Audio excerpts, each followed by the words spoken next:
What, as governor, will you continue to do specifically to create new, well-paying jobs with benefits for West Virginians? Well, let me just start by saying that we have come a long way in the state of West Virginia over the last 20 years or so. We've been able to address our long-term liabilities, particularly those with our pension system, our teachers' retirement system, our judges, our troopers' retirement systems. We've got those on a payout plan. We also used to be one of the states with the highest workers' compensation in the entire country. We were able to work together to privatize the workers' compensation system in West Virginia, and in the last 5 years we have decreased the cost of workers' comp premiums on businesses in the state of West Virginia by nearly 60%. We've gone from one of the highest in premium rates in West Virginia to one of the lowest now. I think that's a very real positive for our state. The other thing is we've been able to address our other post-employment benefits by working in a bipartisan manner with the legislature. This past year we were able to put ourselves on a payout plan for other post-employment benefits, which was about a $10 billion liability that the taxpayers were facing. We're able to do that without increasing any taxes. Speaking of taxes, we have gone now for over 17 years in West Virginia without having to raise any general revenue taxes in our state. And that's one of the things that no other state that I know of can say that right now. We've been fortunate over the last several years to have surpluses every year. We've been fiscally responsible. Rather than expanding programs, we've been able to pay down our debt. During this period of time, the Wall Street rating agencies, the bond rating agencies, have noticed what we've been doing in West Virginia. And we're one of those states, a few states, that have got an upgrade in our bond rating. We're AA+, the highest we've been in decades. All those things show businesses that we are being fiscally responsible in the state of West Virginia. Not only have we not raised taxes in West Virginia, we're lowering taxes. Starting January the 1st of 2012, we started our lowering of our corporate net income tax so that we will be competitive with all our surrounding states. We started the phase out of our business franchise tax, which will be completely eliminated in 2015. Obviously, we've brought our sales tax on food, consumer sales tax, from 6% down this past year. We're down to 1% right now. And by July the 1st of 2013, that tax will be completely gone. So we are being fiscally responsible, we're lowering taxes, and we're making West Virginia a more attractive place to do business. We've been able to put our community colleges out there working with businesses to be able to offer the kind of training that today's jobs demand. And I'm very proud of the way that our 10 community colleges around the state are responding, offering the kind of training and the workforce skills that we need in West Virginia. The biggest thing is to just make it easier for people to start and grow businesses in West Virginia. It's all about jobs.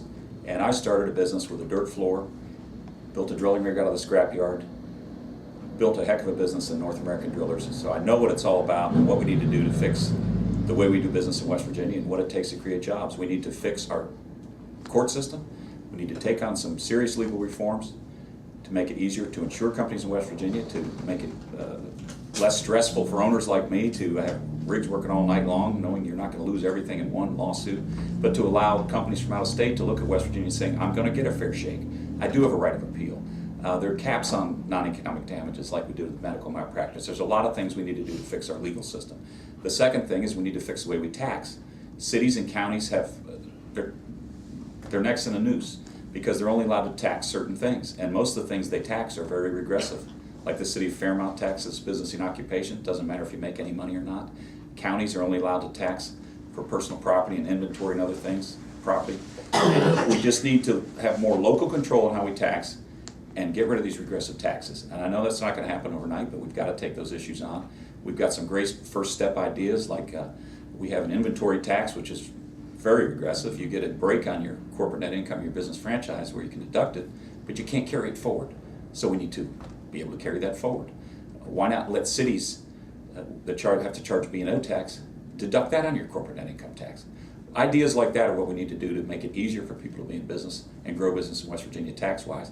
Thirdly, we need to get rid of bureaucracies, especially on the state level, that boggle the mind sometimes. I know I'm still a certified water well driller. I can put a pump in my well, but I can't hook it up because I'm not a certified plumber. There's a lot of overlapping bureaucracies, a lot of boards and commissions and licensing requirements that are just over the top. And one of the first things we're going to do is go in and have a total review of all these things, eliminate ones that don't make sense, combine others that need to be combined, but eliminate bureaucracy. Fourthly, corruption is a huge issue in West Virginia. The cronyism that exists and the insider deals that just really boggle the mind. We need to take on that culture of corruption, stop the cronyism. You shouldn't have to hire a good lobbyist to get anything done. It shouldn't be about who you know, it should be about what you know. And that's something we're really going to take on. And we've got to do it for the sake of our children and grandchildren, because a diverse economy is what West Virginia truly needs. And we deserve so much better than what we've had. We're 49th and 50th in every bad or economic ranking, and every good economic ranking we're 48th to 50th, and every bad one we're first. And we've got to change the way we do business in West Virginia, because it's all about jobs and keeping our children and our grandchildren here. What do you see as the most viable option for long-term funding for the state's highway system? As times have changed, the way we travel our roads have changed, including the technology available today. Today we have much more fuel-efficient vehicles. We have multiple power vehicles, that being both gasoline, the hybrids, and electric vehicles. We continue to look at new ways, and we've got to actually look at how the funding compares with the upkeep of our roads. And that's the reason I recently appointed a Blue Ribbon Commission to look at all aspects of our highway system, to look at the efficiency by which we spend money there, see if we can spend our money more efficiently, to look at ways of funding there. As we come with alternative fuels, we need to look at different ways of being able to collect the fees that we need to keep our highway system up and running. We need to look at the equipment, the management at the regional districts that we have. A lot of these districts come back before the interstate system. I think there's a lot of efficiencies in that can be achieved within the current budget, but also we need to continue to look at new ways to fund our highways, especially in light of what's going on in Washington and the fact that the Federal Highway Trust Fund is basically broke. I think that in order for us to continue to be able to build and expand our interstate systems, we're going to have help from Congress. That's the way they've all been built, and we're going to have to continue to look to the federal government and hope that they can get their act together so that they can come with a federal match to help us build and maintain our interstate systems. Ted, that's one of the most difficult challenges we face, is keeping up with infrastructure requirements. And there's no one particular answer to fix this. I know we've got this Blue Ribbon Commission, and we've got a lot of ideas being kicked around. To me, I'm a contractor, and I work public and private sector jobs my whole life, so funding is crucial to not only the infrastructure needs, but to the contractors that rely on those jobs and what effect that has on our economy. But first thing I'd like to do is prioritize the road projects we have. It seems like we build a little piece here and a little piece there, and nothing ever gets completed. So let's prioritize things based on the economic effect those roads will have, and the tourism will open up. And what comes to mind right off the bat to me is Corridor H. We've got to get that thing done. I mean, Route 35 down in Putnam County is a priority. But we need to sit down and look at all the projects that are out there and prioritize them. And then we need to look at what are our assets, what hidden assets do we have in particular that we can utilize to develop infrastructure. And two that come to mind right off are our turnpike. You look at other states that have worked out long-term lease deals where they get money in for infrastructure. You look at our public lands and all the natural resources we have under public lands and future funds that other states have been able to set up. We need to look at doing things like that. And above all, we just need to end a lot of the corruption and the cronyism that exists. We're going to take a really good hard look at our budget, and I know there's a lot of waste and a lot of fraud, and we can save a lot of money, and that will go a long way toward funding infrastructure. How must the state deal with the looming Medicaid issue? Should there be a complete overhaul of the system on the state level to continue to provide medical care to low-income families at a level that will not cripple the state's budget? Absolutely. Medicare and healthcare in general has been the fastest growing of our state's budget for several years. 2013 will be a challenging year for us as we work through the state budget. And one of the reasons being, it's one that we've all known about for many years, We do a 6-year projection, and it was shown several years ago, and we've been getting ready for it. In 2013, as we're working on the budget, we're going to have an additional about $185 million toward Medicaid. Now, that is not part of the new National Health Care Program. That is because of the federal match, because we in West Virginia have been doing better. The federal match has dropped, so therefore, in order to maintain the program that we've got, that's the kind of additional money that we need to put into it.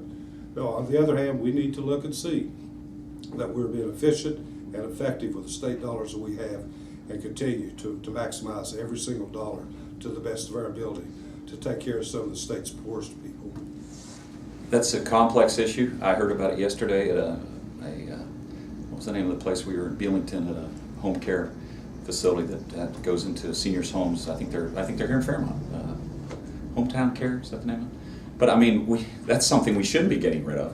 Obamacare has really hurt that, and that makes sense, that program. The first thing I want to do is work with President Romney to repeal Obamacare. A lot of it just is over the top, it just doesn't make sense. We need to repeal it. We need some common sense solutions to health care. And one of the things we need to keep is folks that want to stay in their homes, they should get assistance to be able to stay in their homes. It costs the system a whole lot less, and they're a lot more happy and closer to their families and their community if they're allowed to stay in homes. So those kind of programs we don't want to cut. But if we can repeal Obamacare, we need some common sense healthcare solutions where states are more involved, and we'd make people more reliant on their own health. I mean, more self-responsibility for keeping yourself healthy will go a long way toward lowering medical costs. And here in West Virginia, we're blessed with these abundant natural resources, including our great outdoors and the trails and the hiking and the rafting and the biking and all these things. We need to promote a healthy lifestyle and get people outdoors using these assets, and we're the most unhealthy state in the nation, and we've got huge health care costs. So if we take that on, lead by example, and Sharon and I get out every day and do something, we're going to continue to do that. But to make our populace healthier will go a long way toward fixing these issues. To me, the whole issue of Medicaid expansion is something we need to not promote. We need to promote independence and not dependence. So all these questions about some federal program and what you're going to do when this 138% level kicks in and all that, we need to quit making people so dependent. And by doing that, promoting healthy lifestyles, I think will go a long way toward that goal. As the Marcellus shale gas boom continues in our state, how do you think West Virginia can promote more gas jobs going to more West Virginians, as opposed to a disproportionate number of out-of-state transient workers in the industry? Well, I think the Marcellus Shale holds a great potential for the state of West Virginia. And I'm very proud of the fact that last December I was able to call the legislature into session in a bipartisan matter. We were able in a few days to pass the first Marcellus shale drilling bill in the Appalachian Basin with only 5 dissenting votes out of the 134 members. We have made a lot of changes in the past year. I mentioned our community and technical colleges. They are in there now today working with companies, offering the kind of training, whether it be welding or well tending or whatever it may be, to make sure that West Virginians have the skills needed so that we can take advantage of the Marcellus shale and be able to capitalize it on right here in West Virginia. I've also put together a task force dealing with converting the state fleets and public fleets from gasoline or diesel over to compressed natural gas. That's one that will create a market in West Virginia. It will encourage the private industry to get involved, as well as save the taxpayers at least 50% on the cost of fuel to run our public vehicles in the state of West Virginia. These are all things that we're doing to try to make sure that we have a market here in West Virginia. I continue to work with companies to try to get a cracker in West Virginia. I think we do have a potential. I think that we will have a cracker in West Virginia. And for every cracker, that will create thousands of downstream jobs. And it's estimated at least 12,000 for every cracker. So I'm doing everything I can to make sure that we take advantage of what we have given to us in West Virginia. That's energy, and in particular, Marcellus shale gas and the byproducts therefrom. I know one thing, there's a lot of jobs available, and they're real and they're here. First off, we've got to have a well-educated workforce, and a lot of the problems, I think, with some of the folks coming in from out of state is we don't have people qualified to run the directional drills. We don't have folks that understand the math. The math and science skills are pretty intense when you get on one of these rigs. So we've got to do a lot better job with education, and we've got to have our technical colleges keeping up with the jobs that are out there. And I know there's a few programs, especially right here at Pierpont, that have been started, and that's a great thing. We need to promote that more and get to our kids at an earlier age and show them the work that is available for them out here, and let them know that you could probably make more out of a 2-year technical school, or maybe starting to learn things in high school than you can with a 4-year degree. There's a lot of alternative ways to look at things. I think that's a lot of the reason we have folks coming in from out of state. We don't have a trained workforce. Our kids think they can go to a 4-year school and get a political science degree. God bless some of my staff, but there's not a lot of opportunity out there in those fields. Show them where the opportunities are. A directional driller makes over $100,000 a year, and we don't have enough West Virginians to fill the jobs. So a lot of it's education. But in addition, we should be doing more with Marcellus than just drilling wells and putting in pipelines and plants to break down the liquids.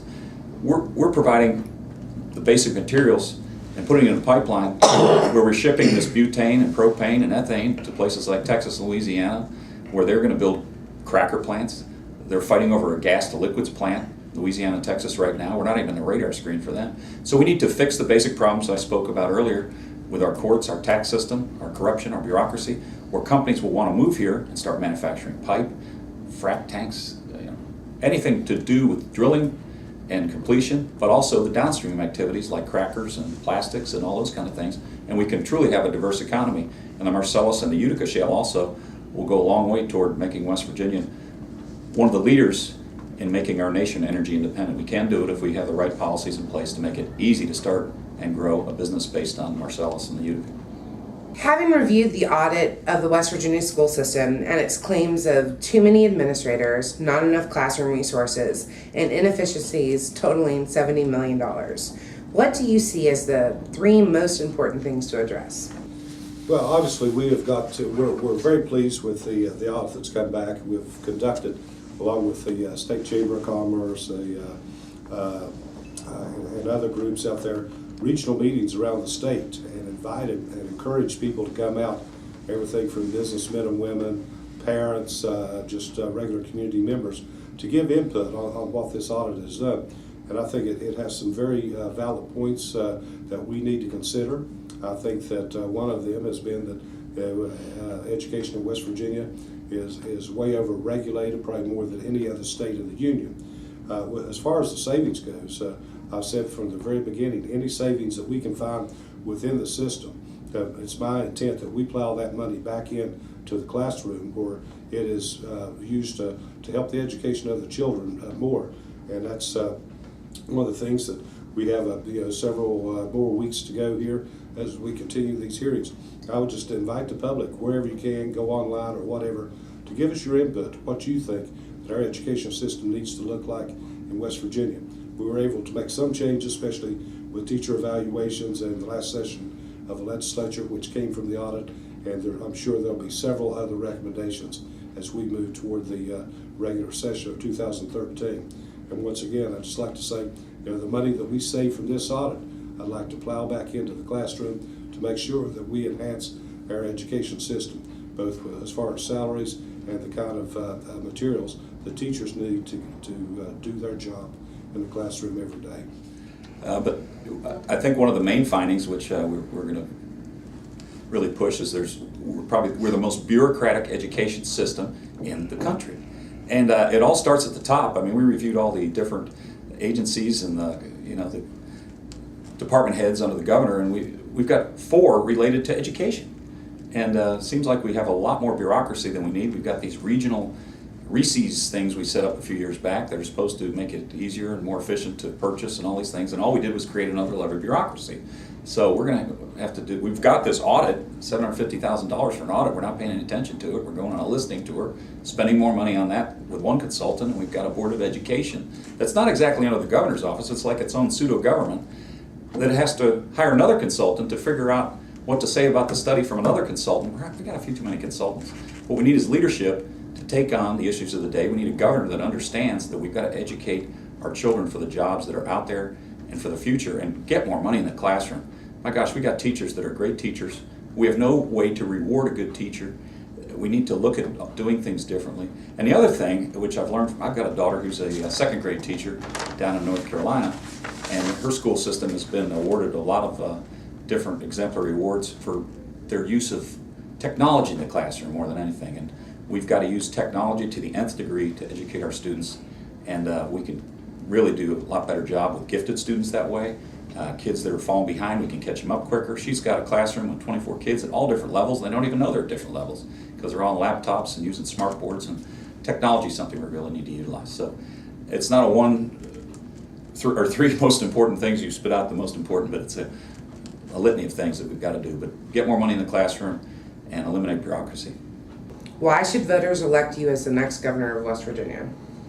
Well, you know, I have had a long career, mostly in the legislature, a total of 38 years of public service in West Virginia, starting when I was a senior at WVU, and the experience I've had over the years working with hundreds of members of the legislature, I've found that most people in the legislature really are good people who wants to do good things for our state.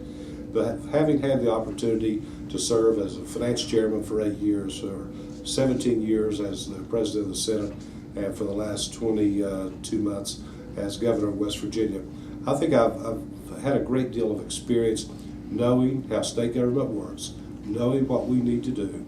I'm very proud of the fact that we've made some major changes in our state, that we do not do the business like we did back in the 70s and 80s, and that means spending more money than we're taking in, making obligations on the taxpayers that we cannot afford to do, but and at the same time doing our best to make a more business-friendly climate in the state of West Virginia. The state should not be the one creating jobs. That's the job of business. And what we've got to do as a state is to have a business-friendly climate where businesses can come in and invest or reinvest in their business, create jobs. That's what creates growth in a state's economy. That's what the kind of government I'm trying to form, to make sure that we're attractive to bring jobs into West Virginia, so our kids, our grandkids can stay and make a living in the great state of West Virginia. I tell you, I've learned a lot in my life. I drilled shafts. I started a business from the ground up. I sold that business a few years back, and a few years later, in fact 2 years ago right about now, I heard about these guys being underground in Chile, and it was going to take 4 months to drill a hole, and I was able to get involved in that and help rescue those miners. I was down there with technology. We created right here in West Virginia. We drilled a hole in 33 days. But the thing I learned was that if you use your life experience to help others, you can achieve great things. And I look at what we have here in West Virginia. We're 48th in business climate, 49th in job creation, 50th in judicial climate. We should be doing so much better for our children, our grandchildren. We deserve better. And we need leaders that understand what it is to create a business, to grow business. And I've done it all here in West Virginia. I've been involved in my community in countless projects. And we have a plan. I put this up here. You can go on our website, Blueprint for a Brighter Future. I'll give you this. It details our step-by-step approach to what we need to do to fix things in West Virginia. And we've got a great team of folks, similar to what I had going into Chile, that are ready to help do this with us. And I tell you, we've been driving the same car in the ditch for so long, it's time to change drivers. And I think people, if you give them the choice, would you rather have a guy that's been in politics his whole life, or somebody that's been in the business world that understands what it's like to meet a payroll, actually personally guarantee a loan, and have some responsibility, or someone that's just been on the public dole his whole life? The choice is pretty clear, and our message is resonating, and appreciate you having us on.